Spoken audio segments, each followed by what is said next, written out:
आता आपल्यापैकी प्रत्येकाला एका गोष्टीचं नेहमी नवल वाटत असेल, की आपण ज्याला समय, काळ, वेळ असं म्हणतो, तो नक्की काय आहे? आपल्या डोळ्यासमोर सतत काळ पुढे चालला याची आपल्याला जाणीव असते. पण हा काळ कसा आहे? या काळाचं वैशिष्ट्य काय आहे? हा समयाची कल्पना कशी आली? या प्रश्नांचा आपल्यापैकी बऱ्यापैकी अनेकांना उलगडा होत नाही. एका प्रख्यात शास्त्रज्ञांनी ऑगस्टीन नावाच्या असं एक ठिकाणी मत आपलं व्यक्त केलं आहे, की समय म्हणजे काय? मला वाटतं कोणी त्याचं उत्तर देऊ शकणार नाही. आणि मला जरी विचारलं, तरी याचं सुद्धा स्पष्टीकरण मी देऊ शकणार नाही. खरंच आहे. समय या शब्दाची संकल्पना आपल्यापैकी प्रत्येकाला आहे, जाणीव आहे. पण ते जर कुणाला समजावून असं आपल्याला सांगितलं, तर तसं ते आपल्याला सांगता येणार नाही. प्रत्येकाच्या काळाविषयीच्या कल्पना वेगळ्या आहेत. प्रत्येकाच्या समयाविषयीच्या कल्पना वेगळ्या आहेत. प्रत्येकाला असं वाटतं, की माझं काळावर राज्य आहे, पण हळू प्रत्येक जण काळाच्या उदरात चालला जातो. या समयाची कल्पना माणसाला जर सुचली नसती ना, तर अनेक समस्या निर्माण झाल्या असत्या. आणि सुचली आहे, त्यामुळे देखील अनेक समस्या निर्माण झाल्या. या समयाच्या उदयाबद्दल, समयाच्या गणनेबद्दल, कालगणनेबद्दल अनेक संकल्पना जगात वेळोवेळी ठिकठिकाणी व्यक्त झाल्या आहेत. त्याच्यापैकीच काही संकल्पनांचा मी तुम्हाला आज उलगडा करणार आहे. सर्वप्रथम तुम्हाला मी महाभारतातल्या सभा पर्वातली एक गोष्ट तुमच्या लक्षात आणून देऊ इच्छितो. ही गोष्ट उत्तंक नावाच्या ऋषीची आहे. आपल्यापैकी अनेकांनी कदाचित जन्मेजयाच्या सर्पसत्राविषयी वाचलं असेल. इथे ह्या कथेचा उल्लेख झालेला आहे आणि त्यापूर्वी सुद्धा एका ठिकाणी या कथेचा उल्लेख झाला. ही गोष्ट कशाबद्दल आहे? तो उत्तंक नावाचा एक विद्यार्थी जो नंतर महान ऋषी झाला, आपल्या गुरुजींकडे जेव्हा त्याचा विद्याभ्यास पूर्ण झाला, तेव्हा त्या ऋषींना म्हणाला, धौम्य ऋषींना, मला काहीतरी गुरुदक्षिणा तुम्हाला द्यायची आहे. ऋषी म्हणाले, मला तुझ्याकडून काहीच नको. परंतु त्याच्यावर त्यांनी हट्ट धरून बसला, की मला काहीतरी तुम्हाला द्यायचं आहे. तुम्ही मला एवढं चांगलं ज्ञान दिलं, त्या ज्ञानाचा मोबदला दिल्याशिवाय मला हे ज्ञानाची फलप्राप्ती होणार नाही. आणि म्हणून आपण माझ्याकडून काहीतरी घ्या. तर ऋषी म्हणाले, माझ्या पत्नीला काय हवं ते विचार, मला काही नको. तर त्याच्या पत्नीने सांगितलं, की मला पौत्स्य नावाच्या राजाची कवच कुंडल मला हवी आहे. उत्तंक ती कुंडल घेण्याकरता राजाकडे गेला. राजाने त्याला ती कुंडल मोठ्या उदार मनाने दिली. वापस येताना एका ठिकाणी तो स्नान करायला थांबला. त्याच वेळेला तक्षक नावाच्या एका नागाने ती कुंडल चोरून दिली म्हणून उत्तंक त्याच्या पाठीपाठी गेला. एका खोल विवरात गेल्यानंतर त्याला असं लक्षात आलं, की तिथे दोन स्त्रिया, एका स्त्रीनी काळी वस्त्र घातली आहेत आणि एकाने पांढरी वस्त्र घातली आहेत. एका चाकावर बसून सतत ते चक्र फिरवीत आहेत.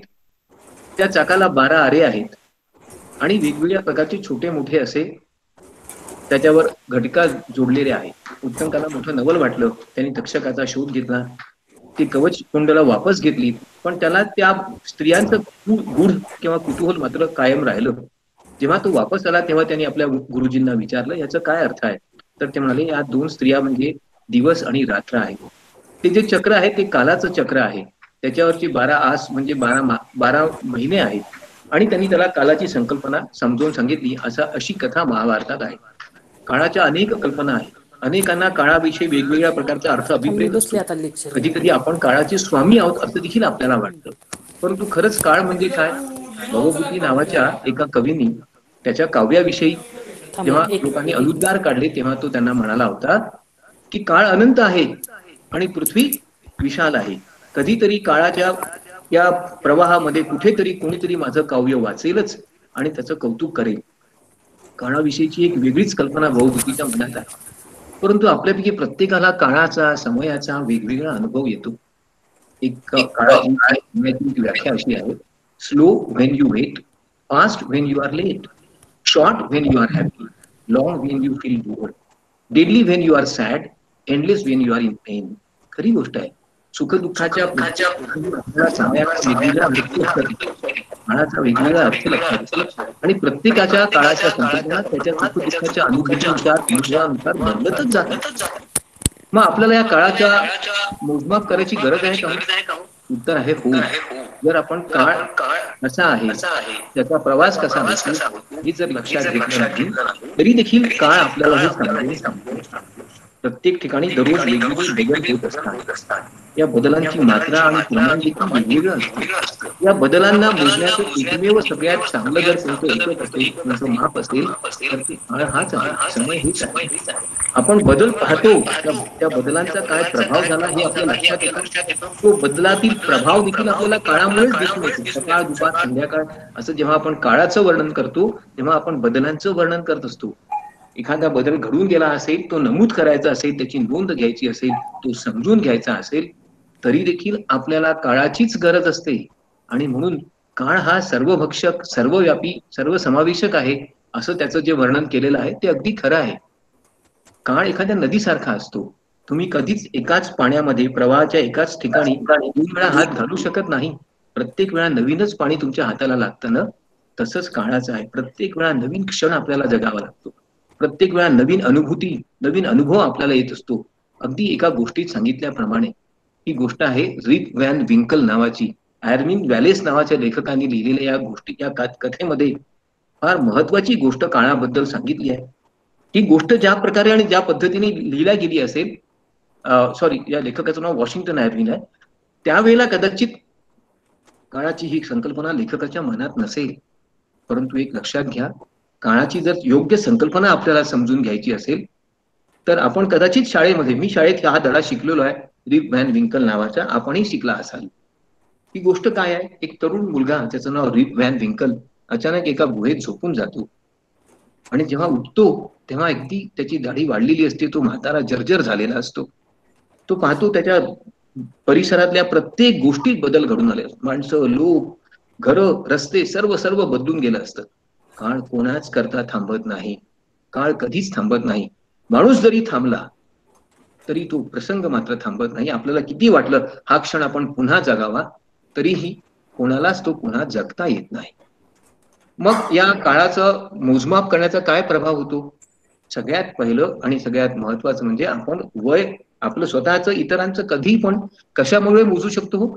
समयामुळे किंवा काळामुळेच. एखादं काम योग्य प्रकारे ठराविक वेळात पूर्ण झालंय किंवा नाही, त्याची मजुरी किती द्यायची, एखाद्या गोष्टीचा, संस्थेचा, परिसराचा, पर्यावरणाचा विकास झाला किंवा कसं, पर्यावरणातील बदलांना ओळखण्याकरता, शेतीचे कामं करण्याकरता, प्रवासाकरता, युद्धाकरता, कोणतंही काम असो, तिथे आपल्याला काळ हाच मोजमापाचा दंडक असतो. अँडी गोल्ड्सवर्दी नावाच्या एका बाईने खूप सुंदर पुस्तक लिहिलं आहे, टाइम नावाचं. माझ्या संग्रहात हे पुस्तक आहे. काळ नावाची कल्पना कशी माणसाला सुचली असेल आणि काळाच्या वेगवेगळ्या कल्पना जगात कशा प्रकारे आज रुजू झालेल्या आहेत, रूढ झाल्या आहेत.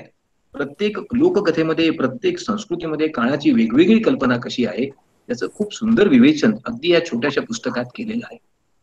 आपण सामान्यपणे फ्रॉम हिअर टू इटर्निटी असं म्हणतो, परंतु एका लेखकाने मात्र काळाचं वर्णन करताना फ्रॉम इटर्निटी टू हिअर असं केलेलं आहे. शॉन कॅरॉल नावाच्या लेखकाने सांगितलं आहे, काळाचं मोजमाप कशा करता? तर सोपी गोष्ट आहे.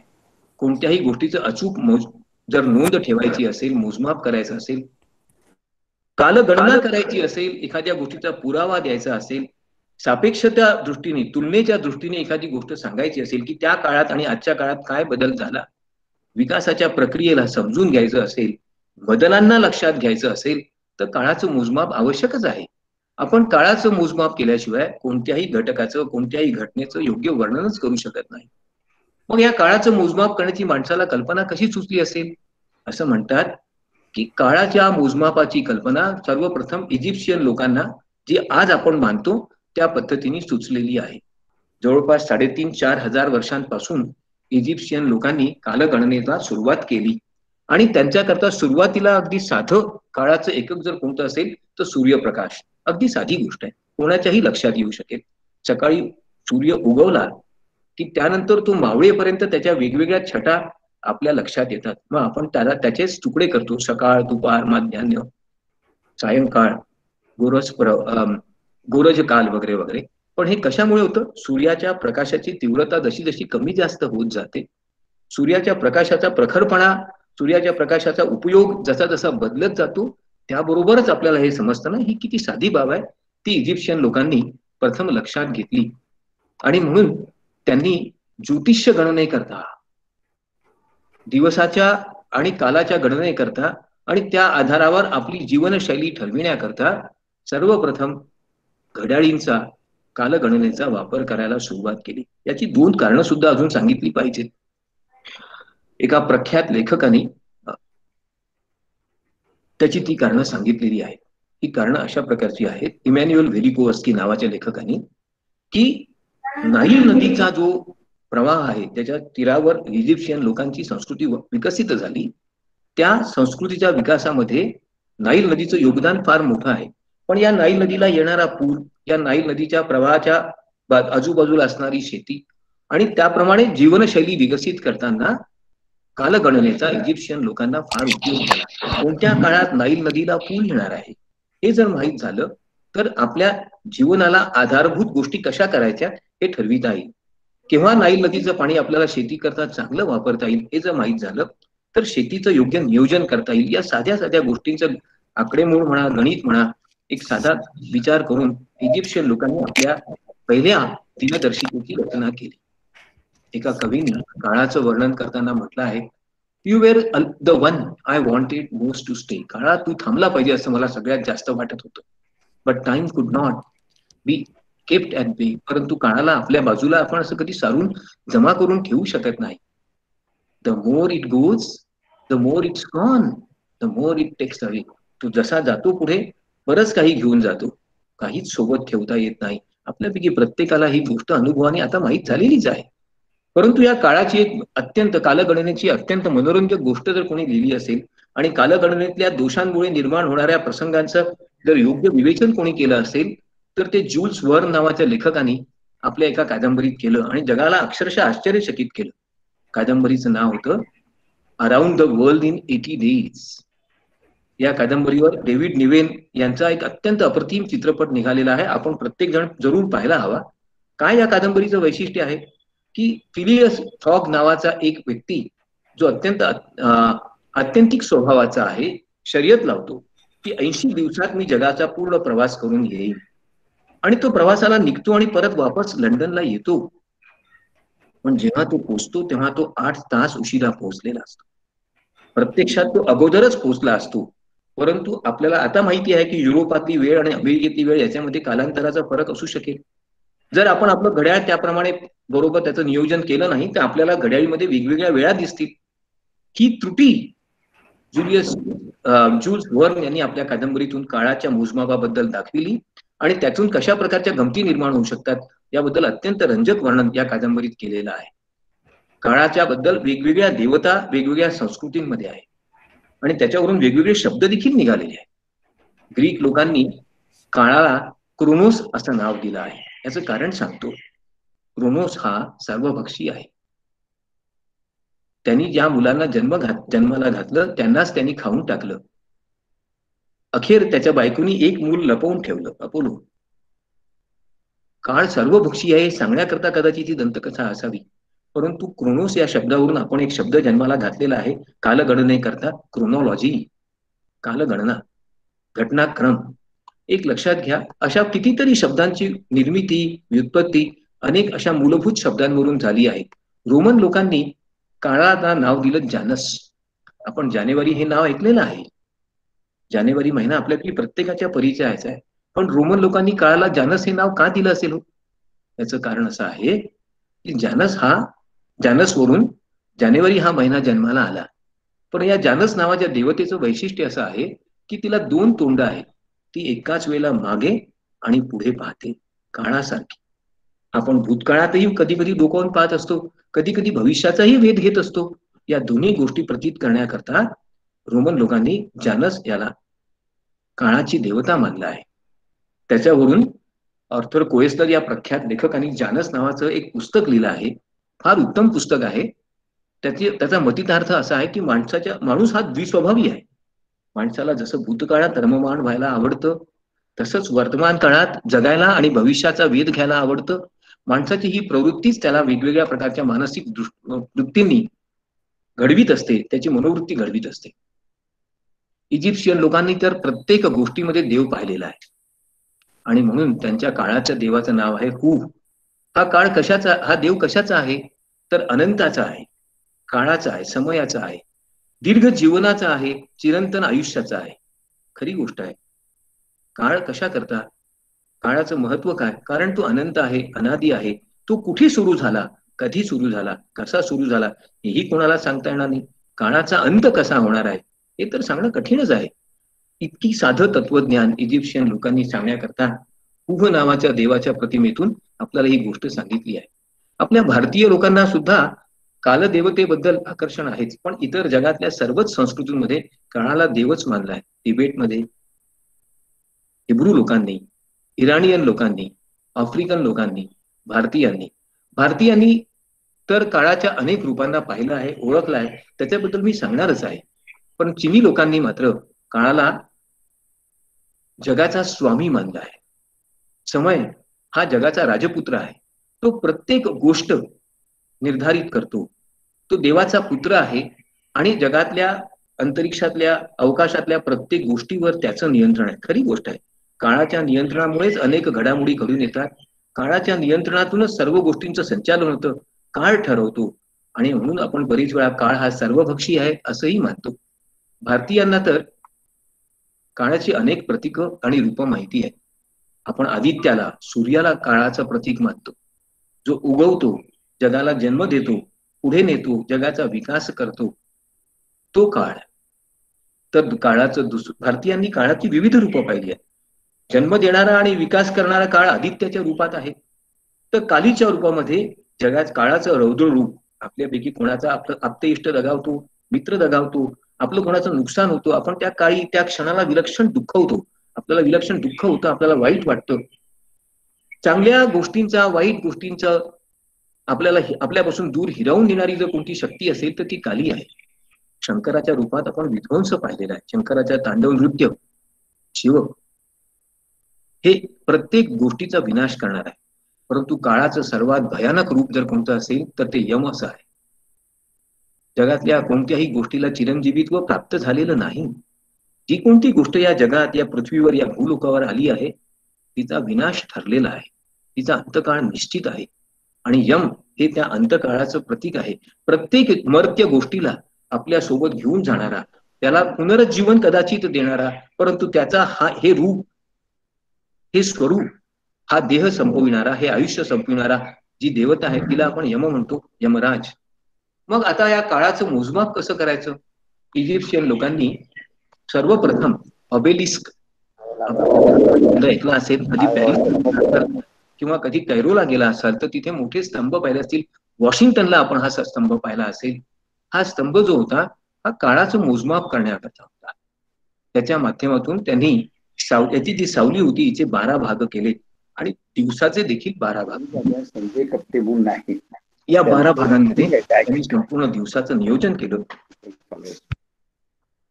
आणि काळाचं मोजमाप सुरू झालं.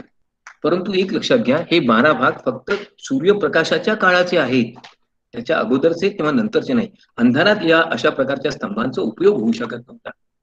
सर्वप्रथम काळाचं मोजमाप करण्याकरता एक साधी लाकडाचा तुकडा घेऊन त्याच्या सावलीवरून वेळ किती झाला हे मोजमाप करण्याची पद्धत इजिप्शियन लोकांनी सुरू केली.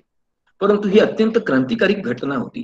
सावली सूर्यप्रकाशाबरोबर कमी जास्त होत जाते आणि त्याच्यावरून आपल्याला वेळ मोजता. आजही आपल्यापैकी अनेक लोकांनी शेतीमध्ये अशा प्रकारच्या तंत्रांचा वापर केला असेल. दिशा, अवकाश आणि काळ यांचं मोजमाप करण्याकरता या तंत्राचा प्रथम वापर इजिप्शियन लोकांनी केला. त्याच्यातूनच त्यांना एका नवीन कल्पनेची, एका नवीन यंत्राची, एका नवीन तंत्राची कल्पना सुचली. त्याला आपण सौर घड्याळ असं म्हणूया. हे सौर घड्याळ कशा करता होतं तर सूर्याच्या हालचालीनुसार काळाचं मोजमाप करण्याकरता. इथे चित्रामध्ये सौर घड्याळ दाखवलेलंच आहे. याच्यामुळे काळाची आणि वेळेची दिशा कळत होती. किती वेळ झाला आहे, सकाळपासून 6 प्रहर झाले आहेत, 5 प्रहर, 10 प्रहर झाले आहेत, मध्यान्ह झालाय, संध्याकाळची वेळ होत आली आहे, हे सर्व आपण मोजू शकत होतो. परंतु ही एक प्राथमिक अवस्था होती काळ मोजण्याची. त्याची गरज का पडली असेल अशा प्रकारच्या साधनांची? तर आपल्याला काळाबद्दलची माहिती, काळाबद्दलचं विलक्षण कुतूहल, ही माहिती प्राप्त करण्याकरता आपल्याला साधनांची गरज. काळ मोजल्याशिवाय बऱ्याच गोष्टी करू शकत नाही. आपल्या दैनंदिन जीवनाचं नियोजन सुद्धा आपण करू शकत नाही. गरजेपोटी देखील काळाच्या मोजमापाची गरज होती.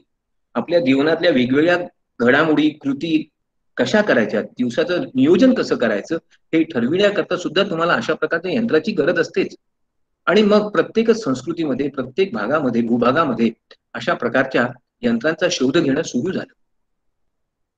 सुरुवातीला आपण ही जी यंत्र दाखवली आहेत ही सुमेरियन लोकांची, इजिप्शियन लोकांची यंत्र आहेत. हे जे वरचं जे यंत्र आहे त्याला ज्याला छिद्र आहे, हे ऍझटेक लोकांनी विकसित केलेलं घड्याळ आहे. याच्यावरून त्यांना किती वाजले आहेत, समयाचा किती प्रहर झाला आहे हे मोजता येत होतं. तर सुमेरियन लोकांनी तर त्या सौर घड्याळालाच एक घंटा बांधून त्याच्या आधारावर वेळ निश्चित करण्याचा प्रयोग केला. कदाचित घड्याळीचा हा पूर्वज असला पाहिजे. इजिप्शियन लोकांनी देखील सूर्याच्या वेगवेगळ्या प्रहरांवरून काळ मोजण्याची पद्धत सुरू केली. त्याच्यानंतर आणखीन विकास झाला. जे सौर घड्याळ होतं त्याच्या जागी एक वाळूचं घड्याळ ज्याला आपण म्हणतो ते पुढे आलं. अगदी साधा डिव्हाइस आहे परंतु फार महत्वाचा आहे. याच्या माध्यमातून हळूहळू हळूहळू म्हणजे सौर घड्याळामुळे आपल्याला मोठ्या प्रमाणात जे तासांच्या स्वरूपात घड्याळ कदाचित वेळ मोजता येत होती, परंतु या वाळूच्या घड्याळामुळे त्याचे आणखीन छोटे छोटे तुकडे करता यायला. पाण्याचं घड्याळ देखील नंतर तयार झालं. पाण्याचा थेंब पडत किती वेळ होत आहे हे निश्चित करण्याचं एक तंत्र माणसाने विकसित केलं. परंतु आज ज्याला आपण घड्याळ म्हणतो, तास, मिनिट, सेकंद वगैरे वगैरे, त्याचा शोध मात्र फारच अगोदर लागलेला आहे. जवळपास 5000 वर्षांपूर्वीच याचा शोध एका संस्कृतीने लावला, ते म्हणजे सुमेरियन लोक. त्यांनी गणिताच्या क्षेत्रात, ज्योतिर्गणिताच्या क्षेत्रात आणि भविष्याच्या क्षेत्रामध्ये मोठीच क्रांती केली होती. त्यांचं असं लक्षात आलं की 60 हा जो आकडा आहे याचे 12 नेमके भाग पडू शकतात. आपण आधी वापरतोच आणि त्याच्यामुळे त्यांनी 60 आधार धरून एक कालगणनेचे यंत्र तयार केलं. लक्षात घ्या, हा मोठा क्रांतिकारक बदल आहे. कारण या 60 मुळे आपल्याला आज कोन मोजता येतात, कोऑर्डिनेट्स मोजता येतात. आज गणितामध्ये, भूमितीमध्ये याचा आपण विलक्षण वापर करतो. परंतु ही संकल्पना किती जुनी असावी याचा मात्र याचा कदाचित आपल्याला अंदाज आला नसेल. वाळूच्या घड्याळांचा वापर सुरू झाल्यामुळे माणसाला वेळेचे सूक्ष्म घटक करता आलेच, पण त्याच्याबरोबरच त्या वेळेचा कसा वापर करायचा याचं नियोजन करता आलं. जवळपास 3600 वर्षांपासून वाळूचं घड्याळ वापरलं जात आहे. तर 3400 वर्षांपासून पाण्याचं घड्याळ वापरलं जात आहे. आज ज्याला आपण पेंडुलमचं घड्याळ म्हणतो, कदाचित आपण अनेकांनी पाहिलं असेल. कधी पूर्वी 20-25 वर्षांपूर्वी अनेकांच्या घरी मोठी पेंडुलमची घड्याळ होती. त्यांचा शोध मात्र 16व्या शतकातच लागला, 1656 मध्ये. आणि तुम्हाला इथे एक गंमत सांगितली पाहिजे. जेव्हा पेंडुलमच्या घड्याळांचा शोध लागला त्याच्याबरोबर वेळेचं अधिक सूक्ष्म नियोजन आणि मोजमाप करता येऊ लागलं. हा काही त्याचा छोटा फायदा होता का? नाही. पण त्याहीपेक्षा मोठा फायदा असा झाला की लोकांना वेळेचं महत्व कळायला लागलं. अनेक श्रीमंत घरांमध्ये, राजवाड्यांमध्ये, दरबारांमध्ये आणि इतरही शोभेच्या जागी, सभास्थानी मग अशा प्रकारचं पेंडुलमचं घड्याळ ठेवण्याची एक फॅशनच आली. एक मोठी व्यवस्था प्रस्थापित झाली. त्यांच्याकडे पेंडुलमचं घड्याळ आहे, ते फार प्रतिष्ठित आहे. त्यांना काहीतरी वेगळेपणा प्राप्त होऊ लागला. समाजात एक वेगळं स्थान प्राप्त व्हायला लागलं. रोमन लोकांनी वेळेची मोजमाप करण्याकरता आणखीन प्रयोग केले, आणखीन प्रयास केले. त्यांनी या सौर घड्याळाला अधिक सुधारित करण्याचा प्रयत्न केला. त्याच्याकरता त्यांनी त्या घड्याळाचे केवळ भागच केले नाहीत, जसे की इथे दाखविले आहेत, परंतु त्या घड्याळाचे भाग करताना, म्हणजे तासाचे भाग करताना, त्यांनी त्याचा मोजमाप करताना नेमकं किती वेळ झाली आहे, 3 वाजून किती वेळ झाली असेल हे मोजण्याकरता अधिक सूक्ष्म स्तरावर प्रयत्न सुरू केले. रोमनांचं घड्याळ म्हणजे आजच्या घड्याळांचा आद्य पूर्वज आहे असं म्हणता येईल. मग काळाचं एकक कसं ठरवायचं? काळाच्या एककाची कल्पना रोमन, इजिप्शियन तसेच सुमेरियन लोकांना देखील होती. सूर्याच्या कलानुसार, सूर्याच्या प्रकाशानुसार काळाचं एक निश्चित एकक करता येईल आणि त्या एककाचे देखील पुढे भाग करता येईल अशी कल्पना सुमेरियन लोकांना सुचल्यानंतर त्यांनी त्याच्या आधारावर वेगवेगळ्या प्रकारचे मोजमापही तयार केले. त्याचा इथे अर्थातच उल्लेख करायची आवश्यकता नाही, परंतु त्यासोबतच एक निश्चित रचना सुरू झाली. रोमन लोकांनी वेळेचे अधिक विस्तृत आणि सूक्ष्म स्तरावर विभाजन करायला सुरुवात केली.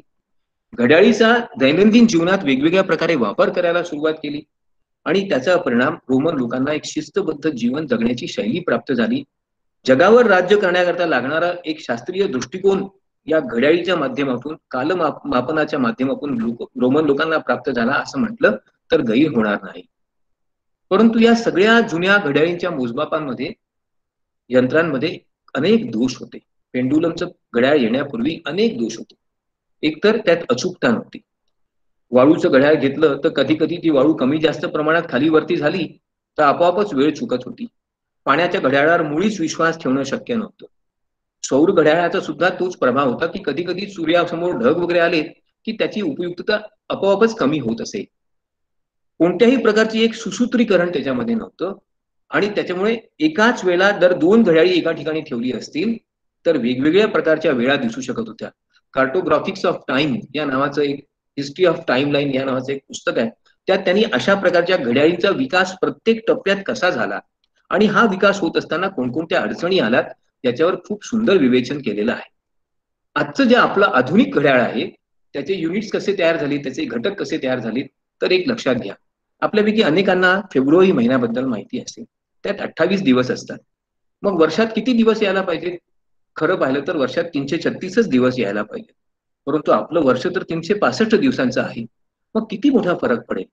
मग हा फरक जर दूर करायचा असेल तर आपल्याला वेळेचे एकक अधिक चांगल्या प्रकारे आणि अधिक शास्त्रीय पद्धतीने ठरविता आले पाहिजे. पोप ग्रेगरी यांनी 365 दिवसांचं वर्ष जेव्हा निश्चित केलं तेव्हा त्यांच्या असं लक्षात आलं की फक्त 365 दिवसांचं वर्ष नाही, त्यात थोडाफार वेळ अजून उरतो. त्याच्याबद्दल मी नंतर सांगणार आहे.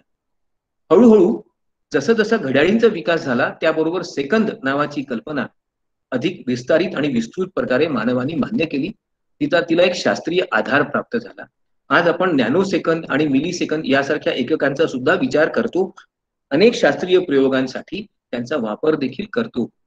आणि म्हणून घड्याळीचं आणि वेळेचं महत्व सांगताना एका कवीने म्हटलं, time is god for hard work, time is mother of for love, time is father for hate, time is friend for failure, time is foe for lazy, time is guide for success, time is all except all, can't live without your about relations. अगदी खरी गोष्ट आहे. काळाची अनेक रूपं, अनेक नाते आपल्याशी जोडलेली आहेत.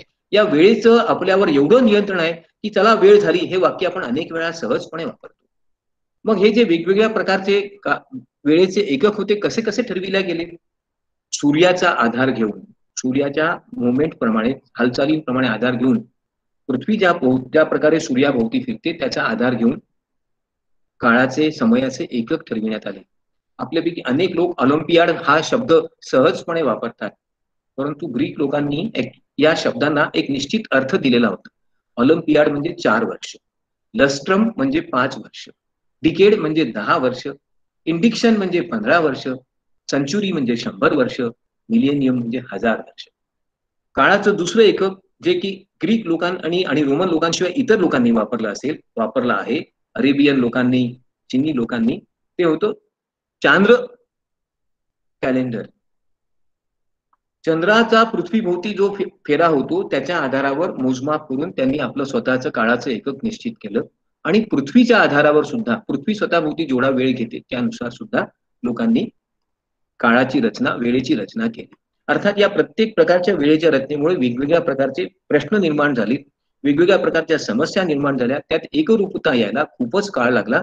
जोपर्यंत जगातलं संदेशवहन, जगामध्ये एक प्रकारचा समन्वय निर्माण झाला नाही वेगवेगळ्या देशांमध्ये, संस्कृतीमध्ये, तोपर्यंत ही एकरूपता येऊ शकत नव्हती. प्रत्येक समाज आपापल्या पद्धतीने कालगणना करत होता. ते पुढे मी सांगेनच. आज वैज्ञानिक दृष्ट्या आपण काळाचं मोजमाप करतो.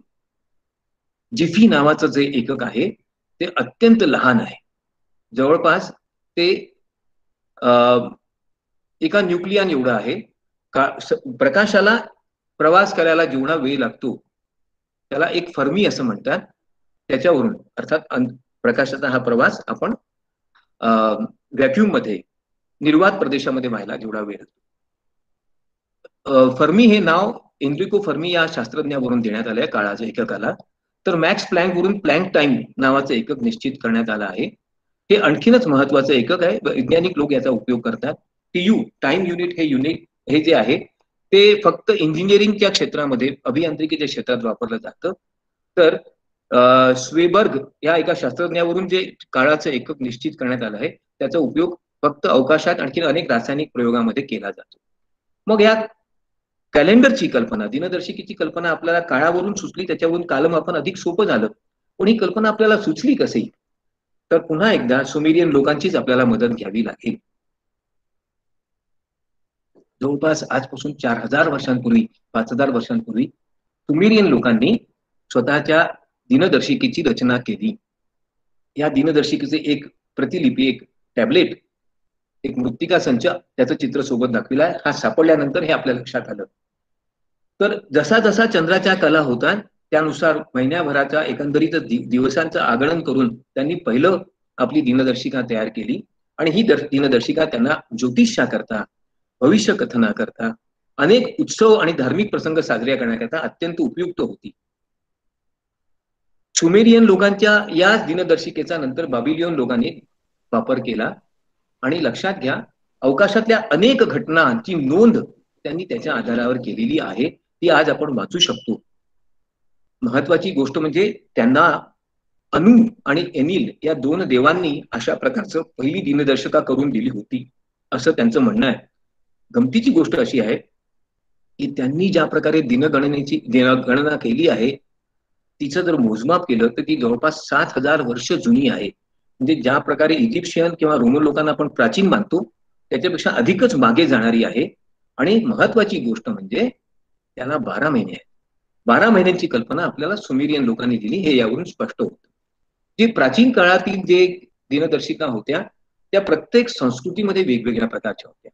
गमतीची गोष्ट म्हणजे मयन लोकांचं जे कॅलेंडर आहे, जी दिनदर्शिका आहे, त्याच्यात महिन्याला 20च दिवस होते, परंतु वर्षाला मात्र 18 महिने होते. बहुतेक संस्कृतींमध्ये म्हणजे चीनी असतील, भारतीय असतील, इजिप्शियन्स असतील, रोमन्स असतील, ग्रीक्स असतील, वर्षाला 60च महिने 60च दिवस मानलेले होते. आणि हे सर्व वर्ष चांद्रनुसारच, चांद्र गणनेनुसारच होते. आणि त्यामुळे 360 दिवसांचंच वर्ष होतं. आता प्रश्न निर्माण असा व्हायचा की मग जर 365 दिवसांपैकी 5 दिवसांचं काय करायचं? तर काही संस्कृतीमध्ये या 5 दिवसांना उत्सवाचे दिवस मानल्या गेलं, परंतु इजिप्शियन लोकांनी यांना संकटाचे दिवस मानलं. आणि अशा प्रकारे 365 दिवसांचा निवाडा प्रत्येकाने आपापल्या सोयीनुसार केला. आपल्याकडे अधिक मासाची कल्पना आहे, ती याच्यामधूनच निर्माण झालेली आहे. चांद्र जे दिनदर्शिका आहे, त्याच्यामध्ये अनेक समस्या आहेत. सगळ्यात महत्वाचं म्हणजे चांद्र दिनदर्शिकेची कल्पना जवळपास 3500-4000 वर्षांपासून आहे. बाबिलियन लोकांपासूनच तिची कल्पना इजिप्शियन लोकांनी, नंतर ग्रीक आणि रोमन लोकांनी घेतलेली आहे. 19 वर्षाचं चक्र आहे. आता हे 19 वर्षाचं का आहे, याची अनेक कारणं आहेत. ज्यू लोकांनी सुद्धा, की जी एक जुनी संस्कृती आहे, त्यांनी ह्याच व्यवस्थेचा वापर केला. अरेबिक आणि इस्लामी संस्कृतीने देखील याच चांद्र दिनदर्शिकेचा वापर केला. म्हणजेच मध्यपूर्वेमध्ये, आशियाच्या त्या भागामध्ये, आफ्रिका खंडामध्ये चांद्र दिनदर्शिका अत्यंत लोकप्रिय होती. चंद्राच्या कला, पृथ्वीभोवतीचं भ्रमण आणि त्याच्यानुसार दिवसांचं मोजमाप करण्याची ही पद्धत होती. सुमेरियन लोकांनी जे कॅलेंडर तयार केलं, त्यात प्रथमतः आठवड्याला 7 दिवस ठेवले आणि या प्रत्येक दिवसाचा एक देव ठरवून दिला. गमतीची गोष्ट म्हणजे चीनी लोकांच्या दिनदर्शिकेत महिन्याला 3च आठवडे होते आणि प्रत्येक आठवड्याला 10 दिवस होते. इजिप्शियन लोकांचे सुद्धा आठवड्याला 10 दिवस होते. ऍझटेक लोकांच्या दिनदर्शिकेत सुद्धा आठवड्याला 10 दिवस. अर्थात आता मात्र सर्व ठिकाणी आठवड्याला 7 दिवस आहेत. या कॅलेंडरच्या दिनदर्शिकेच्या वेगवेगळ्या कल्पना दाखविणाऱ्या वेगवेगळ्या प्रकारचे दिनदर्शिका नंतर निघाल्या. सोबत 2 चित्र दाखविली आहेत की किती कल्पक पद्धतीने आपण दिनदर्शिकेचं वर्णन करू शकतो. आता एक महत्वाची गोष्ट तुम्हाला सांगावयाची, याचा नंतर मी एखाद्या व्याख्यानात अधिक विस्तृतपणे आढावा घेईन. सुमेरियन लोकांनी जे कॅलेंडर तयार केलं, जरी आपण त्याला शास्त्रीय दृष्टिकोनातून 6750 वर्ष जुनं मानतो, परंतु सुमेरियन लोक मात्र तसं मानत नव्हते. त्यांच्या पाशी सापडलेल्या एका मृत्तिकावरून असं लक्षात येतं की त्यांनी कालगणना जवळपास 2,75,000 वर्ष जुनी केलेली आहे. त्यांच्यापाशी त्यांच्या राजांची अशी यादी उपलब्ध आहे, इतक्या जुनी. जर ही गोष्ट खरी असेल तर आपल्या सर्वच इतिहासात आपल्याला पुनर्लेखन करावं लागेल. आणि त्यांची अशी धारणा होती की परमेश्वराने साक्षात अवकाशातून येऊन त्यांना हे सर्व घडवून दिलेलं आहे. अर्थात हे खरं खोटं आपल्याला काही आज तपासून पाहता येणार नाही, पण सुमेरियन लोकांनी प्रथमतः एका महापुराची, ग्रेट फ्लड किंवा डेल्यूजची कल्पना मांडली होती. नंतर तीच ग्रीकांनी, रोमनांनी बायबलमध्ये, ओल्ड टेस्टामेंटमध्ये वापरल्या गेली आहे असं आपल्या लक्षात येईल. आपल्या इकडे मनुचा मासा आहेच की. रोमन लोकांनी जे कॅलेंडर तयार केलं त्याची निर्मिती प्रथम न्यूमा पॉम्पियस नावाच्या राजाने केली. त्यांचा वर्षाला 10च महिने होते आणि वर्षाचे दिवस 304 होते. वर्षाच्या सुरुवात मात्र मार्च 21, जरा थोडं चैत्र महिन्याकडे लक्ष द्या, होती. आणि गंमत म्हणजे हे कॅलेंडर, ही दिनदर्शिका अनेक वर्ष चालली. या कॅलेंडरनुसार रोमन लोकांचा जे साम्राज्य आहे त्याची निर्मिती इसवी सनाच्या 753 वर्ष अगोदर झाली होती. आठवड्याला 8 दिवस होते. आठवडा हा शब्द जेव्हा आपण वापरतो, खरं पाहिलं तर सप्ताह हाच शब्द बरोबर आहे नाही का? त्यात 7 दिवस आहे. आठवडा म्हणजे 8 दिवस. रोमन लोकांच्या आठवड्यात खरोखरच 8 दिवस होते. परंतु ज्युलियस सीझरला मात्र हे मान्य नव्हतं. मार्च हा वर्षाचा प्रारंभीचा महिना असावा ही गोष्ट खरी आहे. वसंत ऋतू आपल्याकडे आजही वर्षाचा प्रारंभ मानला जातो. त्यांच्याकडे एक संकल्पना होती, आइड्स ऑफ मार्च. हे कॅलेंडर, ही दिनदर्शिका चंद्र गणनेनुसार असल्यामुळे चंद्राच्या कालानुसारच, तर आपण हा शब्द कदाचित अनेक वेळा ऐकला असेल, ides of March. Julius Caesar हे जर शेक्सपियरचं नाटक आपण वाचलं असेल तर त्याच्यामध्ये तर हे वाक्य फारच प्रकर्षाने आपल्या लक्षात राहिलं असेल.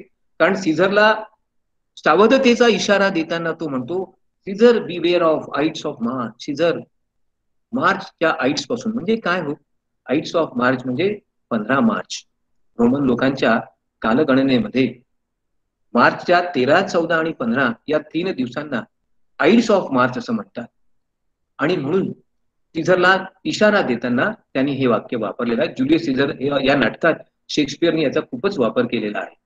सीझरनी मात्र या प्राचीन रोमन कॅलेंडरची पुनर्रचना केली, दिनदर्शिकेची पुनर्रचना केली. कशा करता? अनेक दोष त्या दिनरचनेत होते. जेव्हा सीझरच्या लक्षात आलं की कालगणना मोठ्या प्रमाणात चुकत आहे, ज्या गोष्टी पूर्वी कधीतरी घडून गेल्या त्यात आताच घडल्या असं वाटत आहेत, इतिहासाचं लेखन बरोबर होत नाही, तेव्हा त्यांनी कालगणनेला एक शास्त्रीय रूप देण्याचं ठरविलं. आणि म्हणून त्यांनी जी दिनदर्शिका तयार केली तिला आपण ज्युलियन कॅलेंडर, ज्युलियस सीझर वरून हे नाव देण्यात आलं. मग त्यांनी जे शेवटलं वर्ष, त्याच्यानंतर ते जे नवीन दिनदर्शिका सुरू झाली त्याला 455 दिवस दिले, इसवी सनाच्या 46 वर्ष अगोदर. आणि तिथे ते वर्ष संपवून नवीन जे वर्ष सुरू झालं त्याला 365 दिवस दिले. मग आता एवढं मोठं जे वर्ष होतं त्याला काय म्हणायचं, तर त्याला नाव दिलं इयर ऑफ कन्फ्युजन, गोंधळाचं वर्ष. आणि सीझरने एक नवीन पद्धती सुरू केली, नवीन कॅलेंडर सुरू केलं. सीझर नंतर कितीतरी वर्ष, कितीतरी शतक हीच दिनदर्शिका कायम राहिली. या दिनदर्शिकेत सुद्धा लीप वर्षाची सोय होती. सीझरनी जे कॅलेंडर दिलं, जी दिनदर्शिका दिली, त्याच्यामध्ये सुधारणा नंतर जवळपास 1500 वर्षानंतर पोप ग्रेगरी नावाच्या माणसाने केल्या. सीझरचं जे कॅलेंडर होतं त्याच्यामध्ये लीप इयर होतं, परंतु वर्षाची गणना करताना योग्य प्रकारे आणि अत्यंत अचूकपणे न झाल्यामुळे अनेक मिनिटांचा दोष पडतात. आपल्याला वाटेल एखाद्या वर्षात काही मिनिटांचा दोष म्हणजे काय हो, परंतु ह्याच दोष पुढे गेल्यानंतर काही शतकानंतर फार भयावह स्वरूपाचं रूप धारण करतो आणि म्हणून हा दोष काढणं अत्यंत आवश्यक होतं. पोप ग्रेगरी 12वा यांनी मात्र कॅलेंडर मधील दिनदर्शिकेतील हा दोष दूर करायचं ठरवलं आणि त्यांनी सांगितलं की दिवसांचं मोजमाप दिनदर्शिकेत करायचं असेल तर ख्रिस्ताचा जन्म हाच प्रारंभ दिवस मानला पाहिजे. आणि त्या प्रकारे त्यांनी एक नवीन दिनदर्शिका सुरू केली. ख्रिस्तापूर्वीच्या सर्व घटनांना बीसी, बिफोर ख्राइस्ट, आणि ख्रिस्तानंतरच्या एडी अशी व्यवस्था त्यांनी सुरू केली. त्यांनी सुद्धा लीप इयरची व्यवस्था मान्य केली. मग आता ह्या जे 2 कॅलेंडर तुम्हाला मी सोबत दाखविले आहेत, एक रोम्युलस नावाच्या रोमन राजाने सुरू केलेलं 10 महिन्यांचं कॅलेंडर, त्यावेळेला इजिप्तमध्ये प्रचलनात असलेलं 12 महिन्यांचं कॅलेंडर. आणि त्याच्यामध्ये साम्य पहा, इजिप्तमध्ये जरी दिनदर्शिकेत 12 महिने होते तरी त्याची विभागणी मात्र 3च भागात केली होती. फवारणीचा काळ, शेतातून पीक कापण्याचा काळ आणि शेतात बीज पेरण्याचा काळ, या 3च भागात. कारण इजिप्शियन संस्कृती मुख्यत्वे करून शेतीप्रधान संस्कृती होती. रोमनांची संस्कृती देखील अशाच प्रकारची होती, परंतु त्यांनी मात्र वर्षाचं विभाजन अशा 3 घटकांमध्ये मात्र केलं नव्हतं. कॅलेंडरचा, दिनदर्शिकेचा जन्म साधारणपणे इसवी सनाच्या 1600 वर्ष अगोदरपासून इजिप्शियन लोकांनी सुद्धा केला होता. 450 वर्षानंतर पहिलं जेव्हा जलघड्याळ वॉटर क्लॉक सुरू झालं, त्याच्यानंतर यात अनेक सुधारणा झाल्या. 40 BC मध्ये एका ग्रीकमधील मेटन नावाच्या माणसाने ताऱ्यांच्या हालचालींवर आधारित पहिलं ज्योतिर्गणितावर आधारित दिनदर्शिका तयार केली. त्यानंतर जुलियस सीझरनी त्याच्यात सुधारणा केल्या आणि जुलियस सीझरनी मात्र या सुधारणा करताना आणखीन एक महत्वाची गोष्ट केली, ती तुम्हाला आता सांगितली पाहिजे. एक लक्षात घ्या, रोमन वर्षामध्ये 10च महिने होते. सीझरनी त्याची छाननी करून त्यातला क्विंटिलस नावाचा महिना काढून टाकला आणि त्याच्या बदली आपलं नाव दिलं, म्हणून जुलै नावाचा महिना तिथे आला. त्याच्या पुतण्यानी ऑगस्टसनी आणखीन आपलं नाव टाकलं आणि ऑगस्ट नावाचा महिना आला. अशा प्रकारे रोमन वर्षाला 12 महिने प्राप्त झाले. रोमन लोकांचं हे कॅलेंडर पोप ग्रेगरीमुळे जरी बदलल्या गेलं तरी युरोपात सर्व ठिकाणी ते स्वीकारल्या गेलं नाही. गमतीची गोष्ट म्हणजे युरोपातील रशिया सारख्या देशात जुनच बॅझेंटाईन कॅलेंडरच चालू राहिलं आणि त्याच्यामुळे रशियात जेव्हा 1718 साली क्रांती झाली, त्याला आपण ऑक्टोबर रिव्हॉल्युशन म्हणतो, ती रशियामध्ये ऑक्टोबर रिव्हॉल्युशन होती, ऑक्टोबरची क्रांती होती. परंतु जगाकरता मात्र ही क्रांती नोव्हेंबरमध्ये झाली होती, कारण बॅझेंटाईन कॅलेंडर आणि ग्रेगरियन कॅलेंडरमध्ये जवळपास 20 दिवसांचा फरक होता. अर्थात रशियाने सुद्धा सुज्ञपणा दाखवून या क्रांतीनंतर ग्रेगरियन कॅलेंडरला स्वीकारलं. मग या कॅलेंडरमुळे, दिनदर्शिकेमुळे ज्या काही नवीन चमत्कारिक गोष्टी, आश्चर्यजनक गोष्टी, कुतूहलजनक गोष्टी जन्माला आल्या, त्यांच्यामुळे लोकांची मनोरंजकता वाढलीच, लोकांना नवीन गोष्टी वाचायला शिकायला मिळू लागल्या. एका स्कॉटिश कल्पक माणसाने त्याच्यावरून त्या कल्पनेचा अगदी खूपच व्यवहार्य उपयोग केला आणि एक पुस्तकच लिहून टाकलं, बुक ऑफ डेज.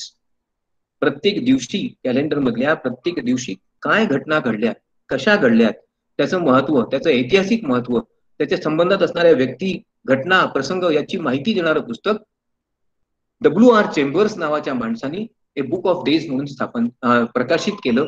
ते इतकं लोकप्रिय झालं की त्याच्यानंतर अशा प्रकारची अनेक पुस्तकं निघायला लागली. What happen on this day या नावाचं एक पुस्तक आहे. This day in history, this day in music, on this day in history, अशा प्रकारचे अनेक पुस्तकं निघालेत. वर्तमानपत्रात सुद्धा आज काय घडले इतिहासात अशा प्रकारचं सदर यायला लागलं. टेलिव्हिजनवर सुद्धा आपण कदाचित बातम्यांमध्ये आज के दिन क्या हुआ था असं ऐकलं असेल. या सगळ्या गोष्टी या चेंबर्स नावाच्या माणसामुळे जन्माला आल्यात, हे कृपा करून विसरू नका. काही चमत्कारिक गोष्टी देखील झाल्या. आपल्या एक परिचयाचा देश आहे उत्तर कोरिया नावाचा. या देशाची कालगणना 15 एप्रिल पासूनच सुरू होते. तुम्हाला आश्चर्य वाटेल ना, म्हणजे याचा अर्थ त्यांच्याकडे आता फक्त 108 वर्ष झालेली आहे. याचं कारण काय, तर कोरियाचा अत्यंत क्रूर हुकुमशहा आणि कम्युनिस्ट नेता, आधुनिक उत्तर कोरियाचा जन्मदाता किम उल सुंग याच्या जन्मापासूनच कालगणना सुरू झाली आहे. ते येशू ख्रिस्तापासून सुरू झालेल्या कालगणनेला काही फारसं महत्व देत नाही. आणखीन एक गंमत सांगू इच्छितो. आपण 1978च्या 6 मेला 12:34 काय पाहिलं होतं, तर 1 2 3 4 5 6 7 8 ही संख्या त्या दिवशी घडून आली. जर घड्याळीत पाहिलं असतं तर तुम्हाला ही याप्रमाणे दिसली असती. आता हीच जर संख्या तुम्हाला पुन्हा पाहिजे असेल तर 2078 पर्यंत तुम्हाला वाट पाहावी लागेल. अनेक प्रकारची कॅलेंडर नंतर जन्माला आली. आपल्या देशामध्ये धर्माच्या वेगवेगळ्या प्रतिमा वापरून साई दिनदर्शिका असेल, महालक्ष्मी दर्शिका असेल, काल निर्णय असेल, एक इंग्लिश कॅलेंडरही असू शकेल. कॅलेंडरवर पत्रमुद्रा देखील निघाल्या. परंतु प्राचीन काळात जे कॅलेंडर्स होते, जे दिनदर्शिका होत्या, त्या वेगवेगळ्या प्रकारच्या होत्या. रोमन लोकांचं कॅलेंडर एकाच कागदावर असत आणि त्याच्यात फक्त दिवस दाखविले जात नसत, तर त्यासोबत त्या दिवसाचं महत्व देखील लिहिलं जात असे. इजिप्शियन लोकांच्या कॅलेंडरमध्ये कोणत्या दिवशी कोणती कामं करायची आहेत, शेतीची किंवा इतर, त्याच्याबद्दलची माहिती चित्रलिपीच्या माध्यमातून दिली जात असे. काही दिनदर्शिकांच्या माध्यमातून ग्रहताऱ्यांबद्दलची माहिती दिली जात असे. आपल्या इकडे पंचांगामध्ये दिली जातेच. एका कॅलेंडर बद्दल मात्र मला तुम्हाला सांगायचं आहे, इथे मुद्दाम मी ते काढलेलं आहे. 2012-2020 मयन लोकांच्या या दिनदर्शिकेतला हा शेवटला दिवस आहे, 21 डिसेंबर. अनेकांना वाटलं की या दिवशी जग बुडणार आहे. अद्याप तरी आपण आहोत तिथे, जग बुडलेलं नाही. परंतु असं काय झालं? कारण मयन लोकांची एक कालगणना या दिवशी संपते. त्यांच्या प्रतिपादनानुसार ज्या दिवशी त्यांची कालगणना संपेल त्या दिवशी जगबुडी होणार आहे. अनेकांनी त्याच्यावर विश्वास ठेवला, त्याच्यावर चित्रपट, पुस्तकं कितीतरी निघाली. इजिप्शियन लोकांचं जे कॅलेंडर होतं, जे दिनदर्शिका होती, त्याच्यामध्ये महत्वाची शेतीची, राज्याची कामं कशी करायची, केव्हा करायची, याचे निश्चित सूचक असे चित्र त्या दिनदर्शिकेत असत. कॅलेंडरची संकल्पना मुख्यत्वे करून वर्षाशी संबंधित आहे. मग ही वर्षाची संकल्पना कशी आली असेल हो? 900 BC, इसवी सनाच्या 900 BC पूर्वी वर्षाची कल्पना आपण आज ज्या प्रकारे पाहतो त्या प्रकारे नव्हती. परंतु त्यानंतर मात्र सौर वर्षाची कल्पना अस्तित्वात आली आणि आज आपण सर्व लोक हे सौर वर्ष मानतो. 365.2421 दिवसांचं हे वर्ष मानतो. आणि चंद्र वर्ष जर असेल तर ते 354.3617 दिवसांचं असतं. त्याचमुळे इस्लामिक धर्मामध्ये ईदेचा सण वेगवेगळ्या महिन्यांमध्ये येतो. वर्षाची जी संकल्पना आहे ही मुख्यत्वे करून कालगणनेच्या दृष्टीने अत्यंत महत्वाची आहे. भौगोलिक दृष्ट्या सुद्धा तिचं महत्व विशेष आहे. जगातील अनेक घडामोडी, अनेक कल्पना, अनेक विविध प्रकारचे प्रसंग या सर्वांच्या मोजमापी करता, या सर्वांच्या नोंदणी करता वर्षाची जर कल्पना नसती, त्याचप्रमाणे मोसमांची जर कल्पना नसती तर आपल्याला योग्य प्रकारे त्याचं मोजमाप करता आलं नसतं. चांद्र वर्ष आणि सौर्य वर्ष हे दोन्ही वर्ष आजही चलनात आहेत. अनेक संस्कृतीमध्ये आजही सौर वर्षांचा वापर केला जातो. हिब्रू लोकांमध्ये, इस्लाममध्ये, अरेबियन संस्कृतीमध्ये आजही चांद्र वर्षाचा वापर केला जातो.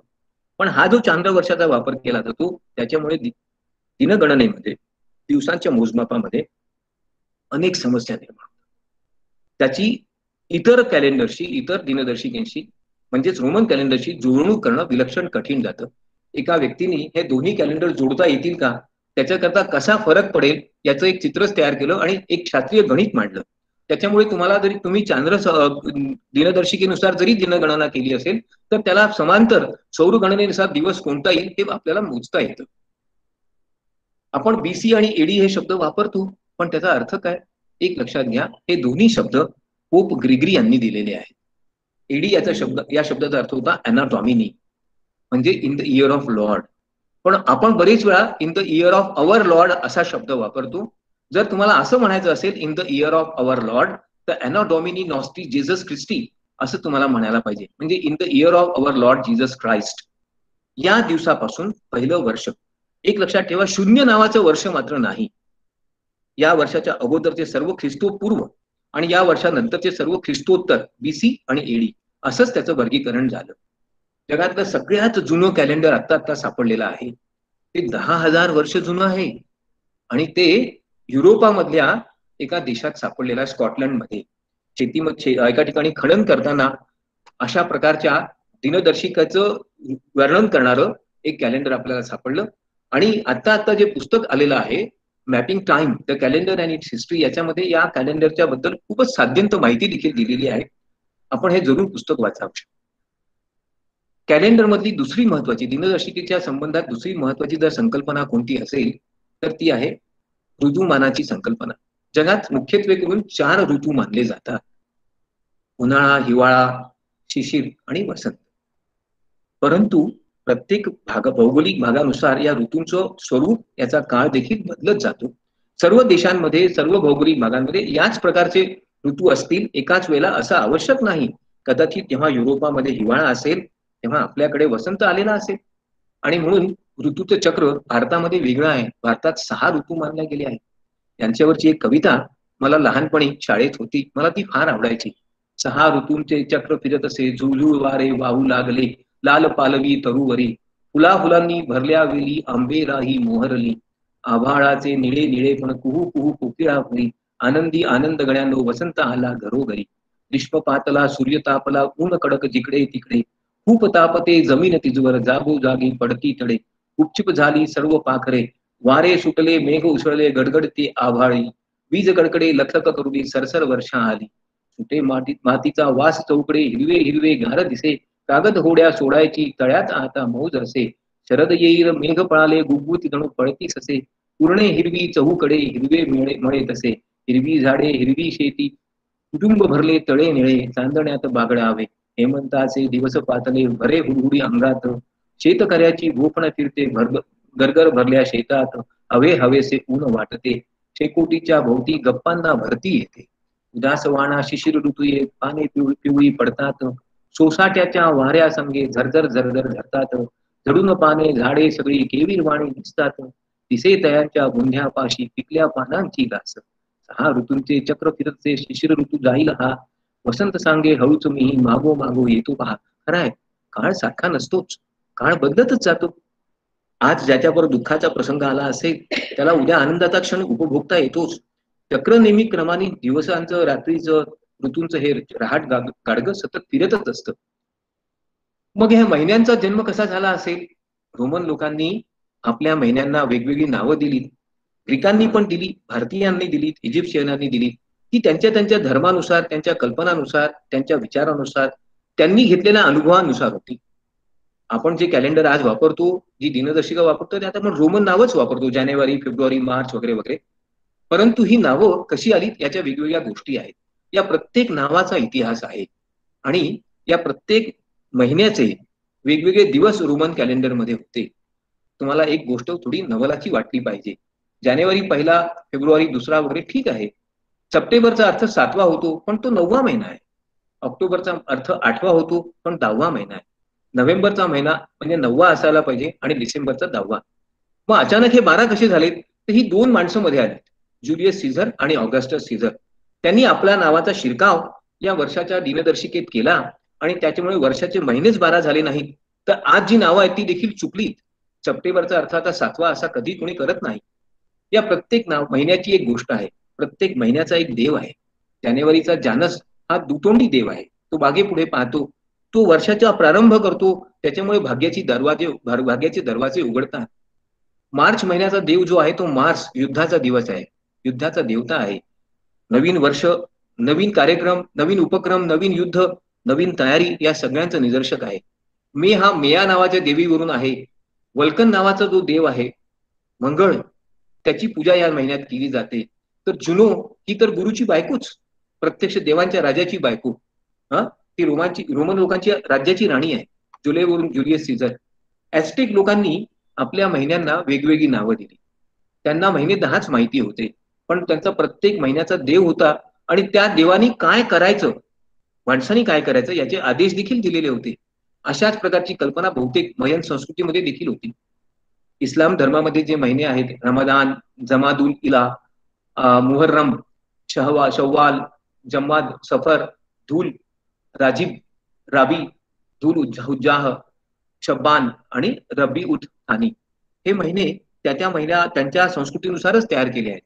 चिनी लोकांनी प्रत्येक महिन्याला वेगवेगळ्या प्राण्यांची नावं दिली. एखाद्याला बैल, वाघ, ससा, ड्रॅगन, साप, घोडा वगैरे वगैरे.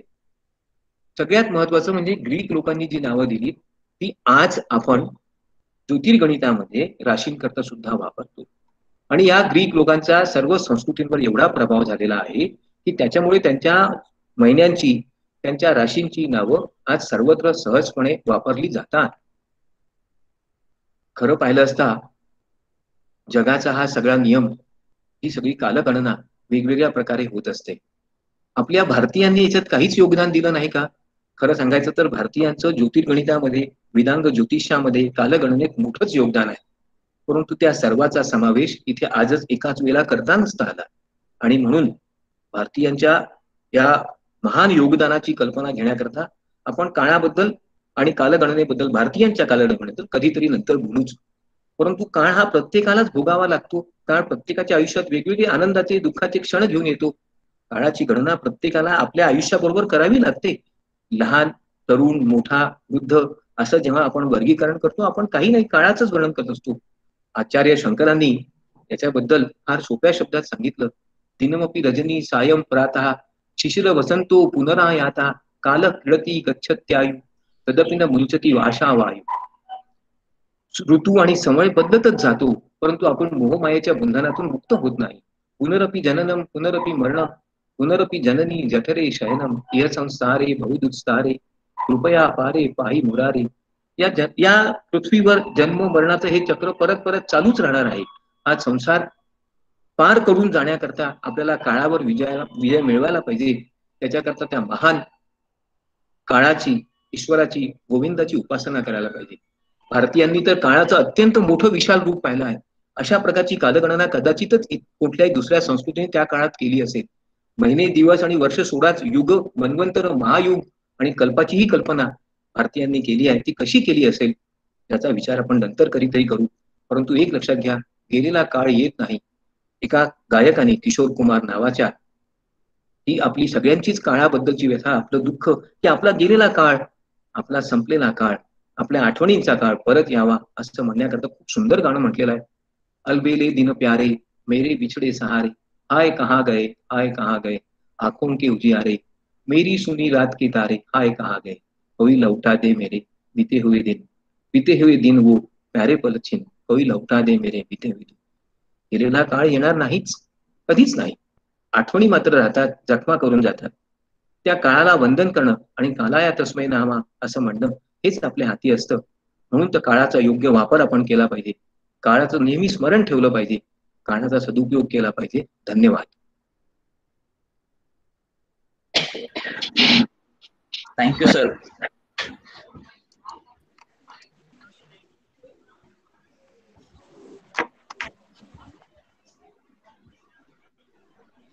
Thank you so much sir. Sir thank you.